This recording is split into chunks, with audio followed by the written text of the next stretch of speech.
Hi అండి, welcome to మీ food express. అదిరేటి రుచుల్లో ఇవాళ అదిరిపోయే వామన్నం చూపిస్తున్నాను. వామన్నము వినటానికి కొత్తగా ఉన్నా కానీ టేస్ట్ మాత్రం మనకి ఎప్పటి నుంచో పరిచయమైనట్టే ఉంటుందండి. ఇంగ్రీడియంట్స్ ఒక్కసారి చూద్దాము, రెసిపీ కూడా చేసేద్దాం, ఎందుకంటే లంచ్ బాక్స్ లోకి ఇది అద్భుతంగా ఉంటుంది. పచ్చిమిరపకాయలు, కొత్తిమీర, అల్లం, పచ్చి కొబ్బరి, పల్లీలు, నువ్వులు, మినపప్పు, శనగపప్పు, ఆవాలు, జీలకర్ర, చిల్లీ ఫ్లేక్స్, కొద్దిగా నెయ్యి, నిమ్మకాయలు. That's all. Shall we start? చాలా చాలా ఈజీ అండి. ఇంట్లో వండి పెట్టుకున్న రైస్ ఉందా?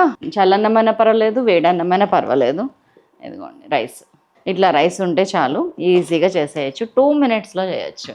చక్కగా 2 teaspoons నెయ్యి తీసుకుంటాను. 3 పావు కిలో అన్నం బాస్మతి రైస్.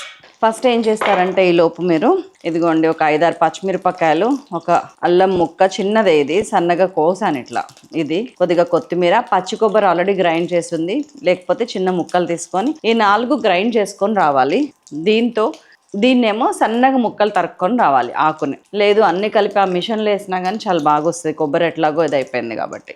చెప్పాను కదా, ఏ రైస్ అయినా ఫ్లేవర్ బాగుండాలి అంటే కనుక కరివేపాకు రైస్, కొత్తిమీర రైస్, పుదీనా రైస్, అది ఏదైతే మీరు రైస్ చేస్తున్నారో ముందుగా ఆయిల్లో ఆ ఆకులు వేయండి. వెదర్ ఇట్ ఈస్ కరివేపాకు, వెల్లుల్లి రైస్ అయితే వెల్లుల్లి, అట్లాగా దాంతోనే స్మెల్ మామూలుగా రాదు. మిగతా అన్ని తర్వాత వేసుకోవచ్చు. మిషన్లో అవన్నీ వేసి మంచిగా ముద్ద చేసుకొని వస్తాను. పల్లీలు వేసేస్తున్నాను 1 tablespoon, నువ్వులు 1.5 teaspoon, పచ్చిశనగపప్పు ఒక 1.5, మినపప్పు 1 teaspoon. గుమగుమ పక్క సందులకు కూడా వస్తుంది. ఒక 5-6 ఆకులే నేను ఆకుల్లో ఉంచాను, మిగతాదంతా పేస్ట్, అదే సన్నగా తరుగుతుంది. జీలకర్ర, ఆవాలు, ఇంతే పోపు. అండ్ ఇది కార్తీక మాసం రెసిపీ కూడా, ఎందుకంటే ఇందులో వెల్లుల్లి లేదు, ఉల్లిపాయ లేదు, ఓన్లీ పచ్చిమిర్చి, అల్లం ఉంది. అండ్ చిల్లీ ఫ్లేక్స్ చూసారా, మీరు ఎండుమిరపకాయలు వేసుకున్న దానికన్నా చిల్లీ ఫ్లేక్స్ వేసుకుంటే రైస్ అంతా కూడా మంచిగా కారం వస్తుంది, కలర్ వస్తుంది, ఆ ఫ్లేవర్ చాలా బాగుంటుంది. మనం ఆయిల్ తక్కువ వేసాం కాబట్టి నేను సిమ్లోనే చేస్తున్నా. ఇందులో కావాలంటే జీడిపప్పులు అనేది మీ ఇష్టం, మళ్ళీ ఎక్స్ట్రా ఎందుకు అని చెప్పి నేను వేయట్లేదు. ఇదిగోండి ఇంత చక్కగా అయింది. మొత్తం ఇందులో వేసేస్తున్నా.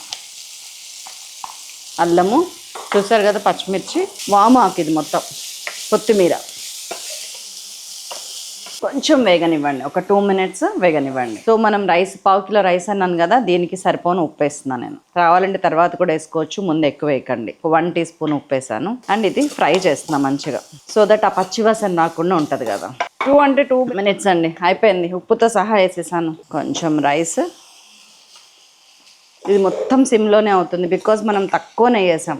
హెల్త్ మీద ఈ మధ్యన పడ్డాను, ఆయిల్ బాగా తగ్గించేసాను. మా ఇంట్లో 40 days నుంచి 1 kg ఆయిల్ కూడా అవ్వలేదు. అండ్ దీనిలో ఫైనల్ టచ్ ఏంటంటే పచ్చి కొబ్బరి ఆప్షనల్, కానీ వేయండి బాగుంటుంది. పచ్చి కొబ్బరి ఒక సగం చెక్క కన్నా పావు చెక్క, సగం చెక్కలో సగం చెక్క, సరిగ్గా చెప్పండి అనండి. చాలు, కట్టేస్తున్నా. 5 minutes ఏనా? నేను చెప్పింది కరెక్టేనా? కొంచెం చల్లారనిద్దాం, జస్ట్ 1 minute. సో కొంచెం చల్లారింది, నేను నిమ్మరసం పిండేస్తున్నాను. నిమ్మరసం కూడా ఆప్షనల్ అండి. ఇష్టమైన వాళ్ళు, పుల్లగా ఇష్టమైన వాళ్ళు పిండుకోవచ్చు, లేని వాళ్ళు వద్దు. కొంచెం లైట్గా ఉంటేనే బాగుంటుంది. మీరు చూడకుండా ఇందాక ఎడిటింగ్లో ఉన్నప్పుడు నేను ఒక స్పూన్ టేస్ట్ చేసేసా, దొంగ. ఇప్పుడు టేస్ట్ చేస్తున్నాను. సింప్లీ సూపర్, మాటలు లేవు, తిరుగు లేదు. ఆహా, శైలజ శబాష్ శబాష్.